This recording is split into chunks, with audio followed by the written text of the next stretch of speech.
A gente vai começar falando, então, das partes técnicas, falar um pouco dos cenários e dos efeitos visuais, né? Da parte visual do drama. Fran, o que você achou aí dos cenários e dos efeitos? O que você tem aí pra comentar? Olha, é interessante que eles não mudam muito, né, quando se trata de fazer aquela representação do reino celestial, aquela coisa muito, muito clara, muito angélica, muito pomposa, muito ouro, muito branco, fica até monótono, chega a ser monótono.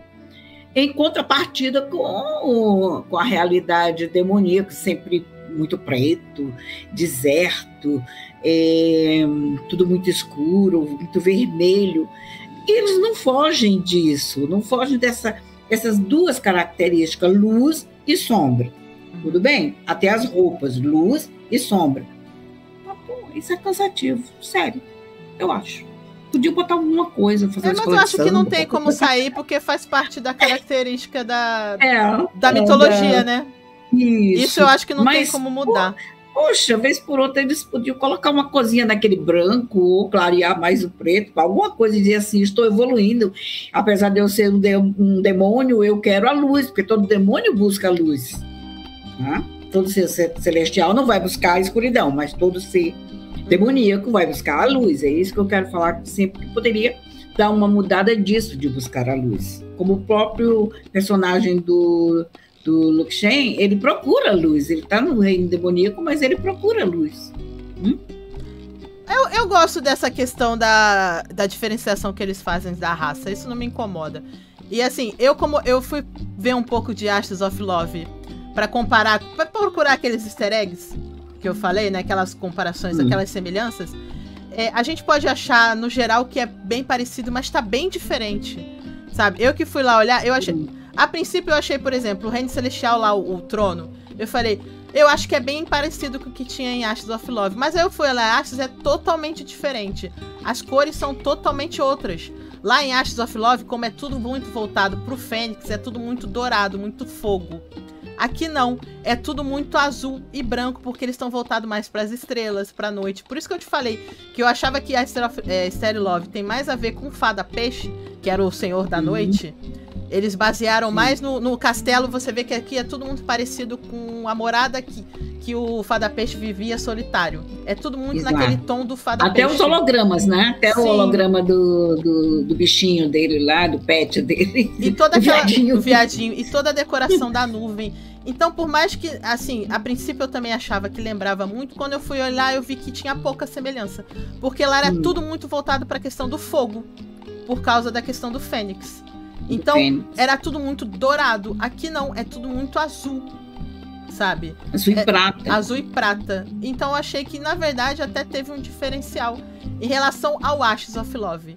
Entendeu? Que aqui eles deram uma questão mais para as estrelas, o azul à noite, do que pro fogo, pro elemento fogo, como era lá. Depois dá uma olhada lá, porque aí você vai ver que realmente é bem diferente. E lá é tudo muito carregado.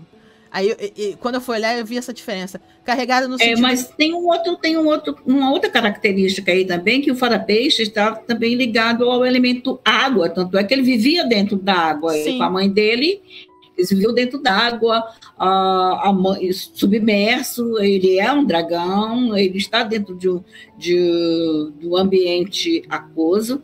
E tudo isso também, você vê que há um equilíbrio ao céu e à água, né? Ao ar e à água.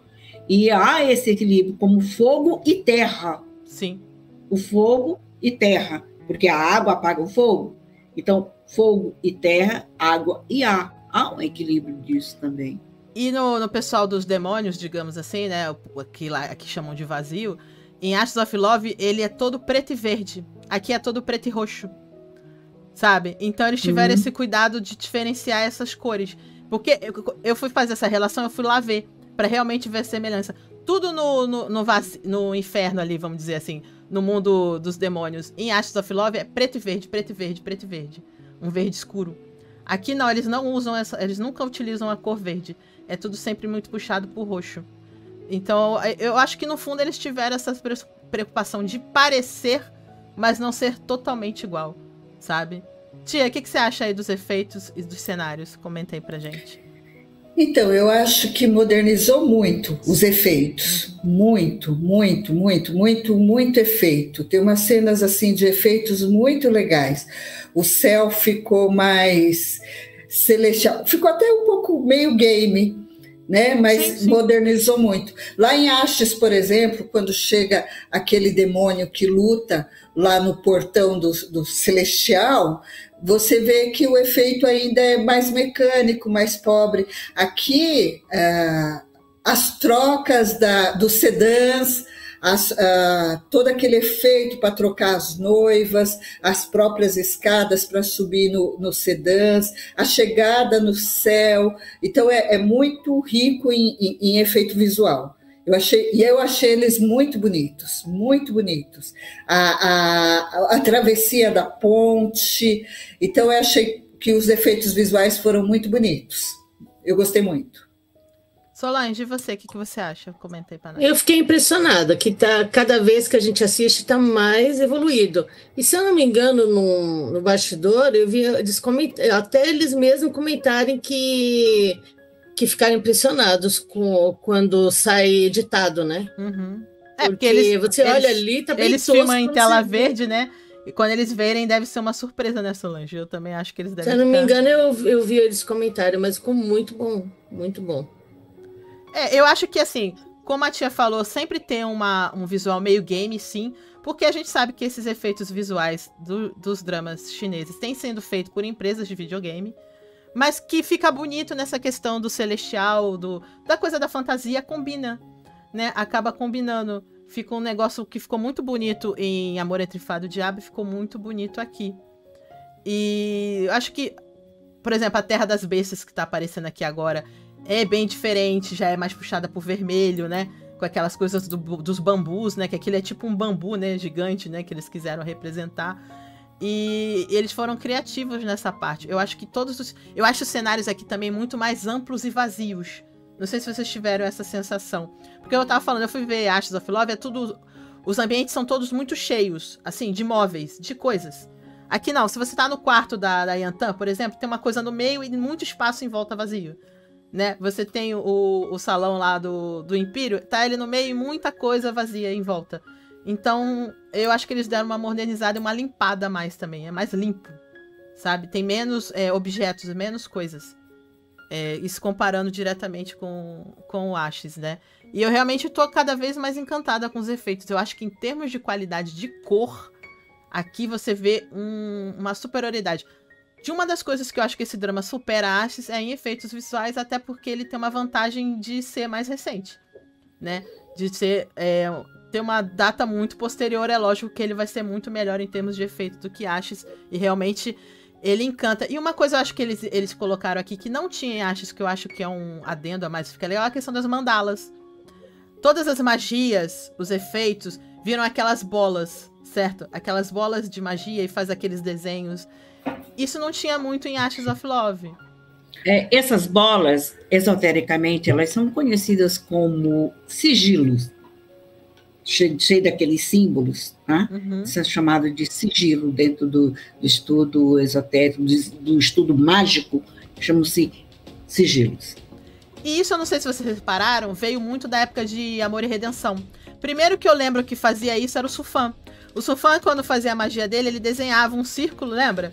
E ele fazia assim e saía uma magia. Aí, dali pra cá, veio se usando muito isso, sabe? Tem vários dramas que têm se utilizado desse tipo de recurso. Em Song of the Moon tem, não é? Muito, em Song of the Moon tem muito. E tem elas gigantes, o que é muito legal. A primeira magia que o mestre do personagem do Bim Bim faz é tipo uma magia dessas gigantescas de uma mandala que vem. E elas marcam o chão também, sabe? Então é bem. Eles têm se utilizado bastante disso de lá pra cá e eu acho interessante. Eu acho que fica bonito, né? E pode falar. Não, fica. A coisa do efeito tá muito moderna, porque, por exemplo, lá em Eternal Love, quando vai prender, selar, abre um portal circular daquele, mas ele é esquisito em Eternal of Love. Sim. E aqui não, ele tem esse aspecto mágico. Uma coisa que eu acho que os efeitos conseguiram, porque assim, o que eles sempre fazem é dar esse ar etéreo ao celestial. E aqui, por conta dos efeitos, eu acho que isso ficou melhor. Sim. E uma outra coisa que eu quero elogiar são os animais. A menina, quando vira pássaro, não fica aquela coisa feia, esquisita. E o menino, quando ele vira um lobo branco, também não fica feio, esquisito, sabe? Realmente, são coisas que lembram coisas de videogame, mas que ficam bem em cena. Não fica aquela coisa... Não fica aquela coisa que causa um estranhamento. Então, eles melhoraram também nessa questão, eu acho. Os animais aqui, eles não te incomodam. Eu acho que eles acabam sendo até bem bonitos, acabam sendo bem feitos. Ela, então, são mais naturais. Ela, quando vira o pássaro rosa, né, que é o passarinho, fica a coisa mais linda, fica agradável aos olhos. Não é uma coisa que me incomode. Como os animais incomodam em Eternal Love, incomodam, dão uma incomodada. O Eruá de dragão dá uma incomodada, né? Ainda há um estranhamento. Aqui eu já não sinto mais esse estranhamento. O que vocês acham em relação aos animais? Pode falar. Você sabe que essa parte aí que eles abordam do animal buscando exatamente, refletindo os nossos baixos instintos, ou nossos instintos que ainda não foram refinados, né? Então, nós precisamos refinar espiritualmente essa nossa parte animal, essa nossa parte que ainda está muito ligada à terra, à matéria. E aí você vê que, à medida em que os animais também vão se refinando, o seu espírito está em busca de uma evolução. Uma das coisas que me chamou a atenção, e eu volto a me reportar às mandalas, é que, neste ponto, o governo chinês, que é ateu, graças a Deus, que é comunista de um modo geral, está se abrindo um pouco mais, pelo menos permitindo, ou então não sabe o que significa. Qual é o sentido? Eu acho que é mais por aí, Eu acho que é mais por aí. Significam aqueles sigilos, porque magicamente aquilo ali tem uma representação. Mesmo que seja dentro do cinema, mesmo que seja dentro de um drama, quem desenhou deve conhecer alguma coisa de magia para fazer aquilo. Eu acho que passa mais por ignorância. Tomara que continue assim. Eu não sei, viu, gente? Eu tenho uma visão diferente dos animais. Assim, eu tenho uma visão dos animais como essa percepção, porque assim, a China não tem uma base católica, não tem, né? Uma outra base religiosa. E eu acho que está muito perto do taoísmo. Eu não conheço muito o taoísmo, mas essa percepção de que existe consciência em tudo e que tudo está integrado. Eu percebo que uma integração. Então, por exemplo, os seres nessas histórias, eles se comunicam, né, de uma maneira integrada. E eu penso, aí eu teria que ler, conhecer mais culturalmente, que como as histórias milenares, devia ter muitas histórias falando disso. Até a gente no Brasil tem, quando eu era pequeno, meu pai contava histórias, meu pai é nordestino, e contava aquelas histórias de cordel, e no cordel tinha a história de quando os bichos falavam, né? Então, eu sinto que tem essa história ancestral de essa integração dos seres. Só que, é claro, eles trazem a mágica, né? Trazem essa... que também tinha mágica, né? Mas eles... tem o efeito de fazer isso mágico, né? O pássaro, ela é pássaro o tempo todo, mas ora ela está na forma humana, ora ela está na forma do pássaro. O coentro, né? Então eu vejo isso muito como uma percepção de que tudo é uma consciência integrada, ou de que várias consciências, mas que estão integradas.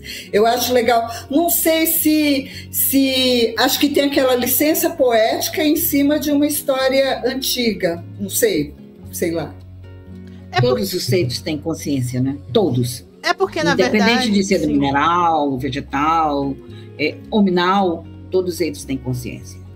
É porque, assim, essas histórias... tipo Eternal, Ashes e essa aqui, se baseiam numa mitologia chinesa antiga. que, assim, é como a mitologia grega. É uma religião muito antiga, antes dessas todas que vocês estão falando, em que as coisas se baseavam muito mais nos elementos e nos animais. Na mitologia grega, você tem os deuses, que são forças da natureza, certo? Você tem a deusa da beleza, você tem o deus do raio. O Zeus é o deus dos raios, dos trovões. Aí você tem o deus da noite, o deus da guerra. Aqui, a mitologia chinesa era diferente, porque a maioria dos deuses são animais. Você tem o deus dragão, o deus macaco, você tem a deusa raposa. Então, eles pegavam os animais e transformavam eles em seres místicos que chegaram ao ponto de ter uma forma humana, certo? Então, a mitologia chinesa se diferencia da mitologia grega nesse ponto, que ela trabalha com a questão dos animais. E esses dramas são todos... A maioria dos seres são seres que vêm do animal, ou de alguma planta, ou de alguma coisa, porque são baseados nessas mitologias antigas, que não chegam a ser uma religião, tá? Mas que, com certeza, influenciaram as posteriores religiões chinesas. No Ocidente, Harry Potter, a gente vê, né, o grifo, a aranha, a gente vê alguns seres míticos aí. Sim, aqui funciona da mesma maneira, é uma mitologia, sabe? Deixa eu ler aqui os comentários do pessoal. Gervásio, estou gostando como foram feitos os efeitos visuais do dramas, como era original, e depois eu amei com os efeitos. Sim, os efeitos realmente são um destaque aqui da história.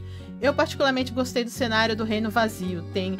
Acho, a quarto da consorte estava vazio, tinha lá algumas pedras, achei interessante. Ah, sim, o quarto da mãe, por exemplo, do terceiro príncipe, né, do Luke Shen, né, do personagem Luke Shen, era bem interessante também, eu acho, lá, né.